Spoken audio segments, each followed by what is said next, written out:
All right. Sorry for the technical difficulties. It was kind of a little hard today. I don't know why, this software loves to just give me a challenge right before my show's about to start. So let's just, get right on into it. Thank you guys for tuning into the GSMC Wrestling Laureate podcast brought to you by the GSMC Sports Network. We have a great show for you today lined up. We have our WWE Monday Night Raw review. We have our WWE NXT preview. We're going to talk about Liv Morgan and her aspirations about going to Hollywood. We have Today in Wrestling History, May 21st. And to kind of cap it all off, as I promised, we have our women's wrestling power ranking that we're going to definitely get into. But before we start any of this, want to remind you guys to use the tips and donations link. We get a number of questions that come in from viewers like you during the show. So to ensure that your question gets read on air, I ask you guys to use the tips and donations link at the gsmcpodcast.net. Give me your questions. Tell me what you like. Tell me what you don't like. Tell me what you want to talk about as wrestling fans. Give me your opinions, your thoughts. Even shout out the town you're from. Like, hell, like, why the F not? Like, screw it. So I think that's pretty cool. So once again, it really helps the show, guys. A positive review. Peace, love, and positivity here at the GSMC Sports Network all the time. Again, the link is the GSMC, podcast.net. So yeah, let's go and jump on into our first segment. We have our WWE Monday Night Raw review. First, we're going to start off with Sami Zayn coming out. Sami Zayn obviously is a huge babyface Intercontinental Champion. Definitely one of the best to do it. Love the fact that Sami Zayn is, just out there antagonizing his competitors, getting the crowd on his side, and that's a miracle. That's a miracle because Sami Zayn, when he was with the Bloodline, and before that, his career was kind of heading toward kind of like a bad direction. It kind of seemed like his career was kind of going toward, much like Finn Balor's, where you kind of had your 30 seconds of fame, you got hurt, ultimately trying to come back. WWE doesn't really have your back. At least that's how it was under Vince McMahon. But Sami Zayn right now is kind of pulling the comeback kid, and I absolutely love it. I love that he actually won the match for the Intercontinental Championship to dethrone Gunther's 666-day reign as the Intercontinental Champion. So I thought that was cool. Um, and Sami Zayn went out basically guaranteeing that he will be victorious. And then, of course, Chad Gable had to come out and kind of, give the fans and the WWE roster his kind of, his taste, his 2 cents, kind of his take and perspective on things, saying that, Sammy, you couldn't beat me without my guidance at WWE WrestleMania 40. I ultimately was the reason why you beat Gunther. And it was just, total wrestling fandom. Love this kayfabe going on. And it was kind of crazy because he came out and he immediately started grilling Alpha Academy. He was like, these three clowns standing behind me, which was Maxine Dupree, Otis, and Akira Tozawa. And he was just grilling them. It was crazy. He said, Sami Zayn, like, I'm not just taking your heart and soul and your championship. No, he said, I'm not taking just your championship. I'm taking your soul. Kind of reminds me of like Mortal Kombat. I don't know if any of you guys watched the first couple of Mortal Kombat movies with Shang Tsung. And he's like, I'm coming for your soul. So that's what it kind of reminded me of. It was kind of funny. It's kind of cool. Definitely something that, was different. So loved it. Loved that promo. So then you have Sami Zayn versus Chad Gable. Alpha Academy they refuse to cheat. They refuse to cheat to help Sami Zayn ultimately win the match. So I thought that was pretty admirable in terms of that. And also you saw Otis being slapped again. It was pretty crazy, and Otis did eventually get involved in terms of that. And but he was I don't know. He was very reluctant into, attacking Sami Zayn, which was kind of, it's kind of pretty sad. You kind of have Otis trying to be the best, trying to be a true competitor in terms of wrestling. And then, obviously it shied away because Chad Gable is kind of being a jerk right now, kind of being that heel role, which is, exactly what WWE is trying to do. Overall, I hate it. I think it's dumb. I think it's terrible. I think this is kind of like bad booking because, especially me during the Attitude Era growing up, and I saw the Ruthless Aggression era. Like, I just, this kind of stuff, it's happened before. It's happened before. It's nothing like, nothing too crazy, nothing too, too shocking about it. I hated how Chad Gable went heel and the way they're kind of doing it. I kind of thought there was a sliver of chance for it to kind of work, but Chad Gable is being pushed as a heel. I feel like too much.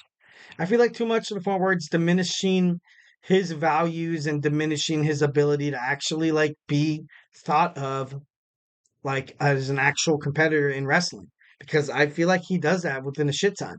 He deserves to, he deserves to have the Intercontinental Championship on him. Like I've said that before, and I feel like WWE's definitely, they were booking Sammy, and they ultimately, like, got a little, smoked a little bit of the Sami Zayn hash in their crack pipe or whatever. I'm just kidding, no, but no, like I feel like Chad Gable is being, I think it's kind of being badly booked. And I'm pretty sure there's obviously some people that are like, oh, Eric, what are you talking about? But I don't know. I just feel like the way they're doing it, yeah, it's cool that you're making them a heel, but is it cool to kind of make the heel as such like a failure? The only way they're going to be able to win is cheating. But Chad Gable honestly did train Sami Zayn for his match with Gunther in WrestleMania. So I feel like there should be a little credit due the fact that Chad Gable kind of helped him out. But now they kind of just totally went rogue. They're like, we're gonna have Chad be a big POS, and I guess that's what they're kind of running with. Absolutely disagree. I kind of hate it, kind of disgusted by it, but should be interesting to see furthermore. Um, so yeah. Anyways, so like I said, I hated it. So next we had another thing that I hated. We had Braun Breaker and his Raw debut. Ultimately, it was a squash match. Hated it. I absolutely thought it was dumb. And well, before that, the LWO looked like they were, kind of, finding. I feel like they're getting like victimized too much, and I don't want to sound like kind of a jerk because I just because you had someone attack him before, then you had Dragon Lee, and then I just feel like the LWO was always kind of like on the crap end of the stick here. When in reality, they have a really good tag team, and they have Rey Mysterio, obviously. Now they have Andrade. And honestly, I feel like they should be more, prominent in WWE than that little side thing. They're like, oh, let's let somebody get injured and stuff like that. And yeah, no, definitely kind of crazy, definitely kind of weird. And then Braun Breaker came out, another squash match, a great wrestler that honestly, I don't know. I love Braun Breaker. I love the fact that he came from NXT, but ultimately, I don't like him in these squash matches because I feel like ultimately, you know, speaking from past perspectives, have you ever seen a successful, great wrestler wrestle in like a squash match? Like you had Braun Strowman do it a whole bunch of times, and then now you have Braun Breaker, and it's just like I feel like squash matches don't really help the cause of the superstar, or like trying to help him gain popularity. So I don't know why WWE still does that. Like it'd be cool to see Braun Breaker in a match where at least he got kind of put to his limits, where maybe he was put into submission, or maybe someone got like a 2 count or something like that. But dude, why are you doing squash matches? Squash matches do not help the WWE, does not help the superstar, and quite frankly, I think it just diminishes their credibility.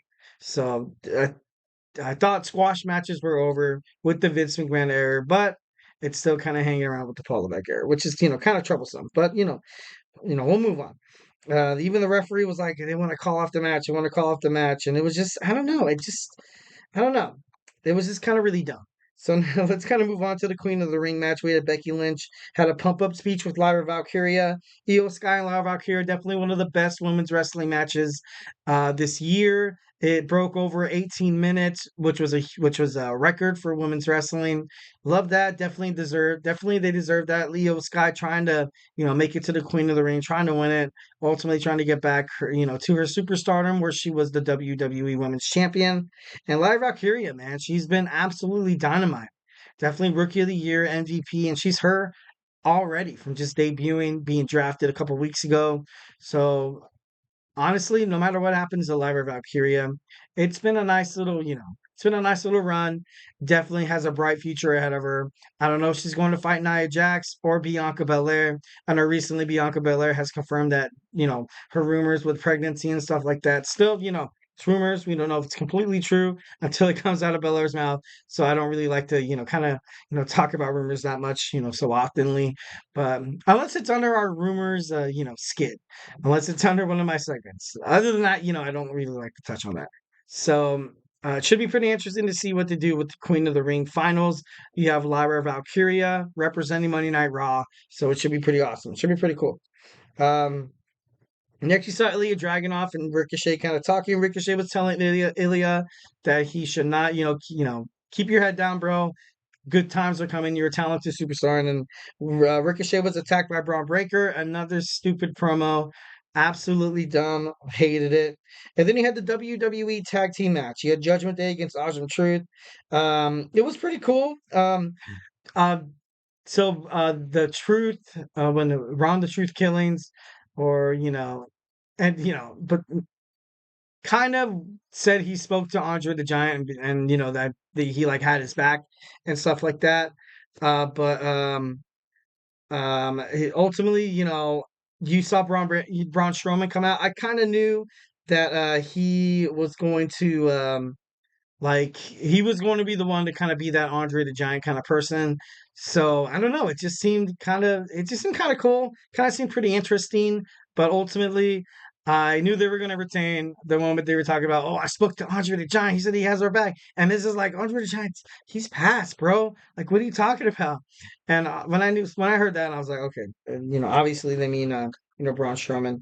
Next, you see Liv Morgan toying with Lyra Valkyria, getting in her head before Queen of the Ring, and ultimately giving her a nice little like taste on the lips. You know what I mean? Um, then Becky Lynch came out, and Liv Morgan tried to come out and cut a good promo.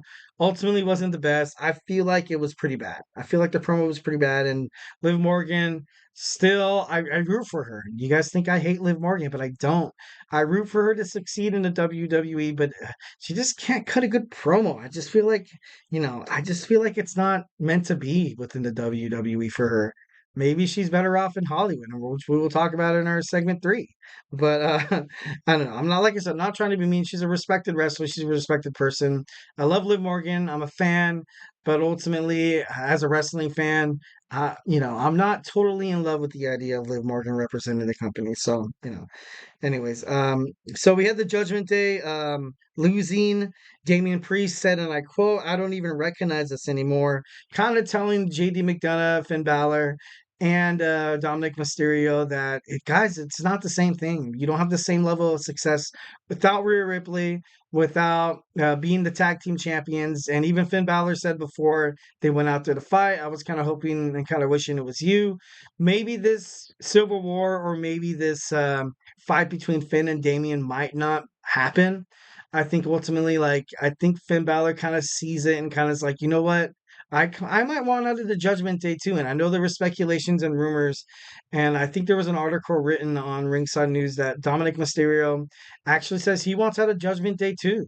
So it's everybody wants to get out. Everybody has their own thing. Everybody kind of wants to take a step in a different direction. Why fight it? Why try to keep something together that's not working? Obviously, if it's not working, you're not fooling the fans. You're not fooling the other wrestlers, and you're definitely not fooling kayfabe, bro. So definitely something that needs to be kind of broken out sooner than later. Because honestly, as an audience member, I used to like seeing the Judgment Day come out. I used to like seeing Finn Balor come out. I used to love seeing Rhea Ripley, Dominic Mysterio, despite Dirty Dom, Jenny McDonough joining, and the whole thing with our truth, and it was Damian Priest. It was cool. It was cool, but like it's kind of lost its value. So I think it's eventually it's time to move on. It's gonna be interesting to see how they do it, but WWE definitely will make it worth that. Next, we have a fatal 4-way match for the number one contendership for the WWE World Women's Tag Team Championships. You saw Damage Control. You saw Shayna Baszler and Zoe Stark against Carter and Chance, Maxine Dupree, and Ivy Nile. It was a good match. It was a good match all in all, but I kind of knew Shayna Baszler, excuse me, and Ivy Nile would kind of pick up the victory, because I feel like they're if anybody could dethrone Belair and Cargyle, I think it's them. I think it's Zoe. I think it's Baszler. Definitely great superstars. I kind of wish I would have saw Zoe kind of move forward within the WWE Queen of the Ring. Didn't really happen, but I don't know. It's gonna be interesting to see how they're booked from here on out. Next, we saw Karrion Kross, who confronted, Kofi Kingston last week. He confronted Xavier Woods now. What's the big deal? Like, that's crazy. Like, why does this keep happening? Will you possibly see like kind of like a dark side of the New Day? Maybe. I don't know. It could happen. It'd be interesting to kind of see how that kind of works out. And you saw Drew McIntyre. And you can, I don't know, Drew McIntyre cut a, he cut a promo. Obviously CM Punk isn't there and he's injured. There's not really much he can do. And honestly, you can tell that the people kind of want Drew. Kind of, he's a good heel. He really is. But I think Drew McIntyre kind of needs to step up to not be the heel or the baby face, kind of be like this generation's Randy Orton. And I don't know if that makes sense to you guys, but I feel like Drew McIntyre, he's so talented and he can get the crowd behind his back and he's so electric. It'd be kind of stupid not to kind of put him in that position. Kind of putting him in a heel role would be absolutely, detrimental to his character, and putting him as such a total babyface would be bad. So honestly, I feel like it'd be best to kind of have Drew McIntyre kind of out there, pursuing his own passions, pursuing his own accomplishments and glory. And if he makes an enemy along the way, so be it. So next, we're gonna finish off with Jay Uso against Gunther. Hell of a match, amazing match. Absolutely loved it in the main event of Monday Night Raw. And this just shows, like, although Jay Uso lost, Jay Uso's ready.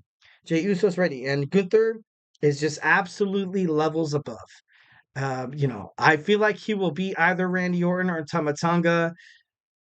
There probably will be maybe like a storyline aspect of it to the reason why Gunther would probably lose to either. But I was looking forward to Jay versus Tama Tonga to kind of have like like a bloodline civil war happening a little early, kind of just like a taste, like a foreshadow of what's going to happen in the future. But obviously we didn't get that. We got Gunther moving on to fight either Tama Tonga and Randy Orton. We will find out on WWE SmackDown in Greensboro, North Carolina, happening on Friday. So yeah, hope you don't go anywhere, guys. Our next segment, we're going to talk about our WWE NXT preview. So hey, absolutely stay glued to your chair, grab a drink, and grab a snack because your boy Eric is coming right back.